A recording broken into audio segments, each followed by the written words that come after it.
My name is Dr. Chike Akua, and I'm a teacher transformation specialist. And as a teacher transformation specialist, I oftentimes get called into schools and school systems to share concepts and ideas to help increase student achievement and help teachers tap into the brilliance of their students. And oftentimes I will share concepts and ideas from my book, Education for Transformation, The Keys to Releasing the Genius of African American Students. And one of the biggest challenges that a lot of principals as well as teachers are facing is classroom management. So they say, Dr. Akua, can you come in and work with our teachers on improving classroom management skills? Well, guess what? I don't call it classroom management. I call it creating community in the classroom. And in creating community in the classroom, it begins with building relationships with your students. Keep this in mind. I heard some powerful words that have served me well as an educator. And it is this, that rules without relationship equals rebellion. One more time, rules without relationship equals rebellion. Now, what does that mean? Have you ever seen a student who is told to do something by a teacher, an adult, or staff member, and they resist? They don't do it. They may even talk back or say something negative. And then another staff member, adult, or teacher can come along and tell that child to do the exact same thing, and the student does it. Chances are, if they did it, it's because they had a relationship with the person who told them to do it, and then they decided to act and respond in kind. One of the challenges that I faced as an educator is that when I first got started, I was raised in the old school way. You do what adults tell you to do. And so I began to develop that in my teaching style. But guess what? A lot of our children are not necessarily being raised like that. And so what I decided to do was to develop as an educator and bring the best of the old school methods and teachings, but also bring some new school insights and revelations. And what I discovered is something that you've probably heard before, and that is people don't care how much you know until they know how much you care. Let me see if I can give you a quick example. I had a student one year that was just, man, he wouldn't take anything seriously. And he was a constant disruption. Now, I know you've never had a student like that, right? I couldn't get him to take anything seriously. It didn't matter whether I fussed at him, stayed on him. I could move his seat and he'd get things started on the other side of the room. It didn't matter what happened. I just couldn't seem to get through to him. And as a teacher who was working with all of the students who had not passed the state reading test, I had him in the 7th grade. His name was Xavier. And it was just very, very difficult. Didn't fully break through with him. The next year, on the first day of school, guess who's coming down the hallway? Hey, Dr. Akua, how you doing? Hey, man, how you doing, Xavier? How was your summer? Oh, it was good, man, but I'm glad to be back and everything. So we get to talking. And I said, well, hey, listen, man, it's getting kind of late. You better get to class. The bell's about to ring. And he said, oh, this is my class. I'm thinking, oh my goodness, there has to be a mistake. No, this isn't your class. You had the Akua experience last year, bruh. You're not in my class this year. He pulls out his schedule. He holds it up. He said, look, there's your name. There's my name. I'm back. I said, oh my God. What am I going to do with Xavier? I cannot have him for a whole nother year disrupting my class. Right after that class period ended, I made a beeline to the assistant principal's office and I said, listen, there must be some kind of mistake. Xavier is in my class again this year. I know it's got to be a mistake. He's been misassigned. And she looked at me and said, Dr. Akua, he didn't pass the state test last year, and as a result, he's been placed in your class again. I took a deep breath, swallowed hard, and just said, I understand. Thank you very much. And I went back to class. What in the world am I going to do with Xavier?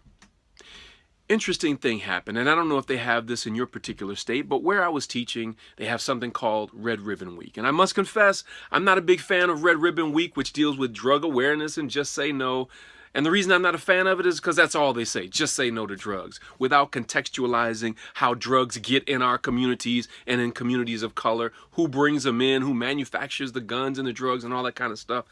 And so I don't get into that. However, this particular year during Red Ribbon Week, I did something with my class where I showed them an interview where Montel Williams, the talk show host, was interviewing Freeway Rick Ross. Not Rick Ross the rapper, but the one who Rick Ross the rapper named himself after, the drug kingpin, Freeway Rick Ross. This is the man who franchised the drug trade, allegedly with the help of the CIA and so forth. And in this interview with Freeway Rick Ross from a federal penitentiary, he tells Montel Williams that his awakening began. He didn't realize the impact that his drug selling was having on the community until his own sister was strung out on drugs. Her children were not being fed and not being bathed and were very unkempt, and he realized what he was doing, but because he was so deeply entrenched, he continued doing it. But he said he felt like he was selling his own people into slavery. And so whenever I show a video clip in class, my students always have questions that they have to answer. And so at the end of the interview, I told my students, listen, put the answers to your questions on the corner of my desk. We're going to stand up, we're going to do our closing affirmation, and then we'll have a discussion about this tomorrow. Well, guess what?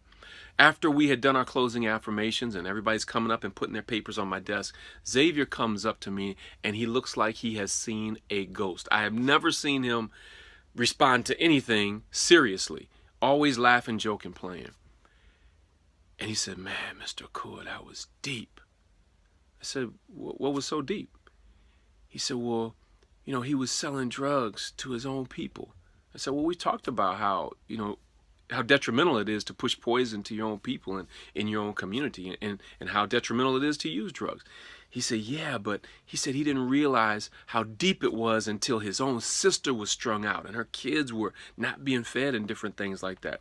I said, well, we've talked in this class about the trickle-down effect, the domino effect of what using and selling drugs has on the community as well. Why is that so deep for you today?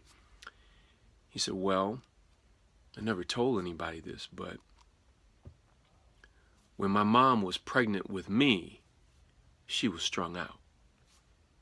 And everybody's always calling me a crack baby. And so that's why I act the way I do. I said, oh, man. I said, you know what that means, don't you? He said, what? I said, you got to break the chains. He said, what does that mean? I said, do you want to be involved in drugs and things of that nature? He said, no, but it's in my family. Everybody's doing it. But I want something more from my life. I said, you got to break the chains. He said, what do you mean by that? I said, you got to break the chains of that generational liability. And you got to chart a new course for your life. You're not the first one that's had to do this, and you won't be the last. And so from that day forward, every day at the beginning of class, I would greet him with a handshake and a hug. And I whisper in his ear, break the chains. Every day when he came to class, as I'm circulating the class and, you know, watching the students do their work, and as I walked by his desk, I would lean over to him and say, break the chains. And I would say it only loud enough for him to hear it, but if anybody else heard it, they wouldn't know what I was talking about, because that was part of our relationship. Whenever he received a graded paper back from me, there would be the number grade, there would be the letter grade, and then I write beneath that, break the chains. And do you know that something very interesting happened that year with Xavier? He went from being an F student to becoming an A student. He went from disrupting class to leading class. And yes, he even passed the state test. And the reason that all of that happened is because rules without relationship equals rebellion. You see, the year before, there was no relationship. I was just trying to be an authoritative adult and teacher and tell him what to do.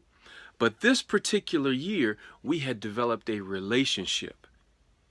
And he began to respond in kind because he saw that I cared about him. And my question to you is, as an educator, as a teacher who wants to transform the lives of his or her students, have you developed the right relationship with your students? to get them to move in the direction that you would like for them to move in. These are the things that master teachers do. As a matter of fact, this is one of the distinguishing characteristics that separates master teachers from mediocre teachers. Which one are you, and which one would you like to be? My name is Dr. Chike Akua, and I'm a teacher transformation specialist. I look forward to speaking with you about these and other issues in education very soon.